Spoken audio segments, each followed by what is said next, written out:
കടകംപള്ളി സുരേന്ദ്രനെതിരായി അദ്ദേഹത്തിന് എനിക്കെതിരെ കേസ് കൊടുത്തേക്കണം എന്താ? ദ്വാരപാലക ശില്പം ഏത് കോടീശ്വരനാണ് വിറ്റത് എന്ന് കടകംപള്ളി സുരേന്ദ്രൻ പറയണം. കാരണം അദ്ദേഹം അന്നത്തെ ദേവസ്വം മന്ത്രിയാണ്. അറിയാവുന്നവരോട് ചോദിച്ചാലല്ലേ പറയാൻ പറ്റുള്ളൂ. ഇതാണ് ഞാൻ മാധ്യമങ്ങളോട് പറഞ്ഞത്. അതിനാണ് എനിക്കെതിരെ കേസ് കൊടുക്കുന്നത്. ആ ആരോപണത്തിൽ ഞാൻ ഉറച്ചു നിൽക്കുന്നു എന്നാണ് ഞാൻ മറുപടി നോട്ടീസ് കൊടുത്തത്. എന്റെ അഫിഡവിറ്റ് ഉണ്ട്. എന്റെ അഫിഡവിറ്റിലും ഞാനതിൽ ഉറച്ചു നിൽക്കുന്നു. ഞാനെങ്ങനെ വാദത്തിൽ നിന്ന് എന്റെ നോട്ടീസിലും അതുപോലെ ഞാൻ കൊടുത്ത അഫിഡവിറ്റിൽ നിന്നും മാറി എനിക്ക് സംസാരിക്കാൻ പറ്റുന്നത്? എന്റെ അഭിഭാഷകൻ എനിക്ക് അദ്ദേഹം എന്താണ് പറഞ്ഞതെന്ന് എന്നെ അറിയിച്ചിട്ടുണ്ട്. അത് ഇന്നലത്തെ ദിവസം സതീശൻ മലക്കം പറഞ്ഞു. എങ്ങനെ മലക്കം പറയാണ്? കോടതിയിൽ ഞങ്ങൾ കോടതിയിൽ പരാതി കൊടുക്കുകയാണ്. ഇത് തെറ്റായ വാർത്ത കൊടുത്തത് കൈരളിയാണ്.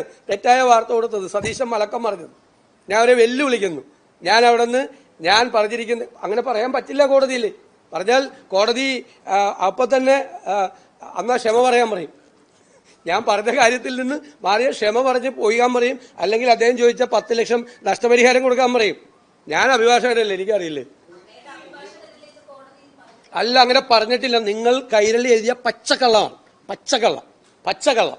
ഞാൻ വീണ്ടും ആവർത്തിച്ച് പച്ചക്കള്ളാണ്. കൈരളി എന്തും പറയും, എന്തു വൃത്തികേടും പറയും. ആ വൃത്തികേടുകൾ പറയുന്ന കൂട്ടത്തിലാണ്. ആ ഒരു കാരണവശാലും പിൻവലി. നിങ്ങൾ പോ.